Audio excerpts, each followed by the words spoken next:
മലയാള സാഹിത്യത്തെ ഒരു പ്രത്യേക സവിശേഷ മണ്ഡലത്തിലേക്ക് പരിവർത്തിപ്പിച്ചു എന്നുള്ളതാണ് എം ടിയുടെ ഏറ്റവും വലിയ സംഭാവന. അതുകൊണ്ടാണ് നമ്മൾ എം ടി ഇത്രയധികം സെലിബ്രേറ്റ് ചെയ്യുന്നത്. മലയാള സാഹിത്യത്തിൽ വലിയൊരു ഭാവനാ പരിവർത്തനം അദ്ദേഹം ഉണ്ടാക്കി എന്നുള്ളതാണ്.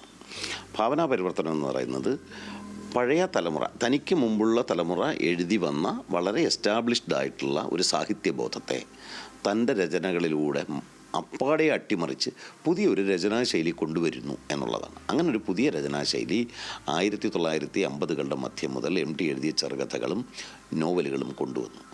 എന്തിന്? എം ടിയുടെ നിർമാല്യം എന്ന് പറഞ്ഞ സിനിമ പോലും പുതിയൊരു സൗന്ദര്യബോധം അല്ലെങ്കിൽ ഭാവുകത്വബോധം കേരളത്തിൽ കൊണ്ടുവന്നു. അങ്ങനെ മലയാള സാഹിത്യത്തിൽ പരിവർത്തനത്തിൻ്റെ ഒരു തരംഗം തുടങ്ങി വെച്ച എഴുത്തുകാരനാണ് എം ടി എന്നുള്ളതാണ് എം ടിയുടെ സാഹിത്യ ചരിത്രപരമായ ഏറ്റവും വലിയ സവിശേഷത. ആ പരിവർത്തനം, അദ്ദേഹം കൊണ്ടുവന്ന പരിവർത്തനം അദ്ദേഹത്തിൻ്റെ ചെറുകഥകളിൽ, നോവലിൽ ആണ് ഏറ്റവും വ്യക്തമായി കാണുന്നത്. അത് നോവലിൻ്റെയും ചെറുകഥയുടെയും ഭാഷ, ആഖ്യാന രീതി, പ്രമേയങ്ങൾ, അതിൻ്റെ ഘടന തുടങ്ങിയ അനേകം വശങ്ങളിൽ നമുക്ക് ഈ പരിവർത്തനം കാണാൻ കഴിയും. അത് അതുവരെ ഉണ്ടായിരുന്നതല്ല, തികച്ചും നവീനം അല്ലെങ്കിൽ പുതിയത് ആയിരുന്നു. ഈ പുതുമയാണ് പിന്നീടുള്ള തലമുറകൾക്ക് കൂടുതൽ പുതിയ ആകാശങ്ങളിലേക്ക് പറക്കാൻ അല്ലെങ്കിൽ പുതിയ ലോകങ്ങളിലേക്ക് പുതിയ പടവുകൾ ചവിട്ടിക്കയറാനായിട്ട് പ്രേരണ നൽകിയത്. അതുകൊണ്ട് അദ്ദേഹത്തിന് ഒരു വലിയ പ്രസ്ഥാന നായകൻ്റെയോ വലിയ തുടക്കക്കാരൻ്റെയോ ഒരു പരിവേഷം മലയാള സാഹിത്യത്തിൽ ലഭിച്ചു.